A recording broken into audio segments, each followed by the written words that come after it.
ஏன்னா கேரட்டோட நிறைய ரியாக்ஷன்ஸ் வந்து நாமளே நினச்சிக்க மாட்டோம்.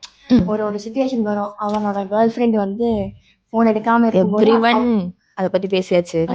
அவன் வந்து செம்ம டென்ஷன் இருப்பா. ஆக்சுவலி அந்த இதுலேருந்து ரிலீவ் ஆகும்னு சொல்லி தான் அவனோட கேர்ள் ஃப்ரெண்டை கூப்பிட்டா. ஸோ அந்த டைம்ல அவன் வந்து நின்னப்போ நான் என்ன எல்லாரும் எதிர்பார்த்து தரணும், லைக் பேஷ் அவுட் ஆகி like my the hell in you to pick up my calls அப்படின்னு பார்த்தா வந்து ஃபர்ஸ்ட் கேட்ட கேள்வி வந்து ஐ ஓகே ப்ரோ. அந்த ஹேர் என்னமோ யோசிக்கிற மாதிரி போனப்போ அவள் கேட்பா லைக் ஐயோ ரியலி ஓகே அப்படின்னு கேட்பா. போவேன் அந்த டைனி டீட்டெயில்ஸ் அவளோட சின்னதாக ஒரு எக்ஸ்பிரஷன் மாறினப்போ கூட அவள் வந்து கவனிச்சான். I think girls really appreciate small attention.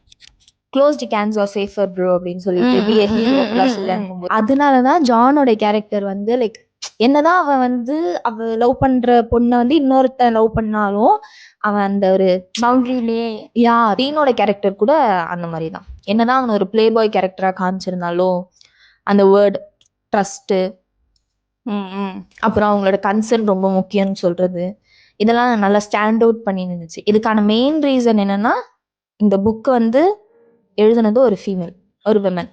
So that's why we love off campus. Yeah.